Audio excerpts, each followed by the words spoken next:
একদিন তার বাড়ির কাছে ঘন জঙ্গল অন্বেষণ করার সময় মিয়া অসাধারণ কিছুতে হোঁচট খেয়েছিল। একটি বিশাল ওক গাছের নিচে একটি দৈত্য দ্রুত ঘুমাচ্ছে। দৈত্যের বুকে উঠল এবং গভীর বজ্র নিঃশ্বাসের সাথে পড়ে গেল এবং মিয়া তার চোখকে বিশ্বাস করতে পারল না। যদিও সে প্রথমে ভয় পেয়েছিল, মিয়ার কৌতূহল তার থেকে ভালো হয়ে গেল। তিনি কাছাকাছি গিয়ে লক্ষ্য করলেন যে দৈত্যকে একটি ছোট ছেঁড়া বই আঁকড়ে ধরে আছে। দৈত্য আলোড়িত হয়ে তার চোখ খুল, যা মিয়ার মাথার মতো বড়। তিনি তার দিকে মৃদু অভিব্যক্তিতে তাকিয়ে নিচু গলায় বললেন, তুমি আমাকে ভয় পাচ্ছ কেন? মিয়া ইতস্তত করলেন, কিন্তু তারপর উত্তর দিলেন, তুমি অনেক বড় আর আলাদা ঘি। দৈত্য মৃদু হেসে উঠল। আমি বড় হতে পারি, কিন্তু আমার হৃদয় সদায়। আমি এতদিন একা ছিলাম, একজন বন্ধুর জন্য আকাঙ্ক্ষা করছি।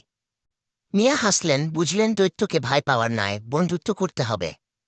তারা তাদের বিস্তৃত ভিন্ন জগতের গল্প ভাগাভাগি